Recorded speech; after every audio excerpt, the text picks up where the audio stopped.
Hi, welcome back to the era of me recording videos on my phone, this time due to the combination of a tornado and the always underwhelming response time of DTE Energy. So you remember Eagle Moss, the company that did the Star Trek Starships Collection, which was a collection of model starships, which had a very vast selection of ships too. I apologize for the horrible lighting of this shot. Like I said, I don't have power right now. But yeah, models like these. But around the end of 2022, Eagle Moss went bankrupt. So yeah, then the Star Trek Starships collection kind of went bye bye because the whole company went bye bye. And after that, it didn't quite remain dead though because there was still like a massive stock left over from Eagle Moss, which was then purchased by a company called Master Replica, who then have been for the past year have been selling off the remaining stock. Which speaking of. This showed up today from them, so yay. But yeah, unfortunately, Master Replica's license to sell off the remaining Eagle Moss stock expired a few days ago, so that's gone too. However, there is another company out there that is going to be making a resurgence in this market because we knew that Fanhome had actually acquired the license to produce the model ships for the Star Trek license property, whatever. And yeah, they haven't announced anything officially for a while. We knew there was some teasing. They released like a little teaser a while ago, teasing some upcoming ships, and then promptly took that down. I don't really know why, but I'm guessing it was because they weren't supposed to. But that has changed now apparently because as of yesterday, they have officially announced that they are bringing back their own version of the Star Trek Starships Collection or whatever it is they're calling it now. In their official announcement, Fanhome has announced the first three models in their collection. The first three are going to be the Constitution 3 Titan A from Star Trek Picard Season 3, the USS Stargazer from Season 2 of Star Trek Picard, and the USS Farragut from the Season 1 finale of Strange New Worlds. So if you go to Fanhome's website and you look at the banner on the page for the Star Trek collection, you can clearly see on it a picture of the Enterprise F. So I'm guessing that's going to be pretty early in the collection too. So yay!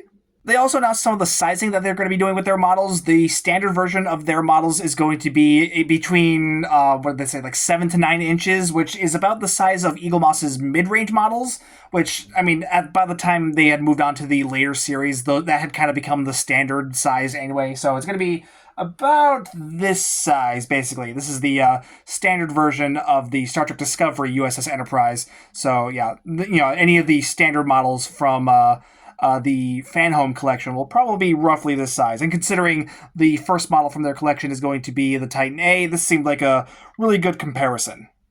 While they haven't announced any yet, Fanhome did also confirm that they do plan to make several versions of the ships in the XL size, which will be somewhere around in the 11-inch range. So something more akin to this size. This is the Eagle Moss version of the XL Enterprise E. And yeah, if I can get an Enterprise F in this size, I will be a very happy person.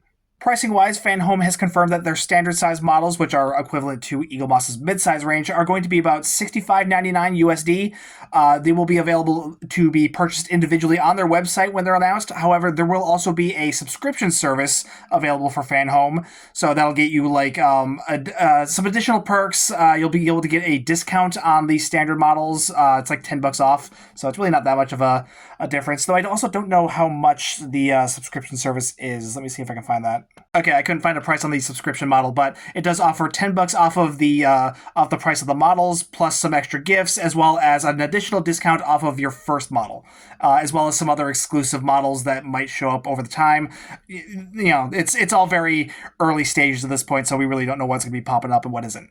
As for availability, the announcement on TrekCore does say that the website is only listed for US and UK residents, so that might be a sign of the future. Maybe Fanhome will only be shipping to those two countries. I don't know. Eagle Moss had a similar issue too. They only had license to sell any of the Star Trek stuff in the US and the UK, and it took them forever to get the license for Canada too. So who knows? Time will tell, I guess. They didn't give a firm release date either, just saying that the collection should be going live sometime around the last quarter of this year, so shouldn't be that far off, really, considering we're already into June. But yeah, so end of this year, we should be getting new Star Trek models. One thing I do want to say about this, though, I do think it's a shame that they're only going to be doing their standard models in the 6 to 9 inch range, which is Eagle Moss's mid range. Which, like with Eagle Moss, they seem to be abandoning the original size with these little 5.5 inch models. Yeah, I know they're not quite as well detailed and they don't look as impressive on the shelf, but at the same time, there's an affordability factor there because these were like $30 from Eagle Moss, whereas like the mid-sized models were closer to 60, which, so affordability for one. And plus, the sizing too.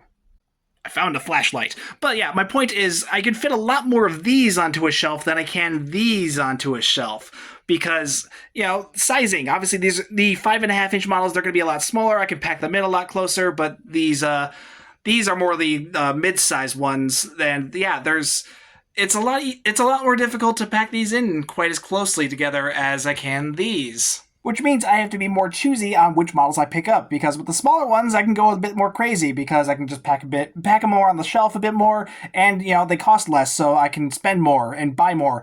But with the larger ones, they take up more space on the shelf, and at the same time they are more expensive. So it's a shame to me because there's a charm, in my opinion, to the smaller models that I enjoy. I like having just this vast collection of these smaller ones, and I can't really replicate that with the larger ones because, like I said, they're larger and they are more expensive. I mean, they look more impressive individually, but if I have this big collection like I have, which I obviously not everyone does, which so I get this is very much more of a me problem than anything else, but it's a shame that they are not even bothering to go with the smaller size, because I feel like that does still have benefit to a lot of people, not just me, because like I said, the affordability factor is going to be a huge thing because $60 is a lot of money, and yeah, so it's a shame that they're not going to be pursuing that. But at the same time, I know, like, I remember Eagle Moss's excuse for that was, the newer models were much more detailed than a lot of the older ones from the older shows, so they wanted the models to be able to reflect that. So that's why they, made the standard size bigger for some of these, so it can reflect the additional detail that the older ones lacked. But at the same time, it's just, I don't know. It's a shame that they're just not bothering with that size entirely. Anyway, I am really warm and am starting to lose light in here, so we're going to wrap it up here.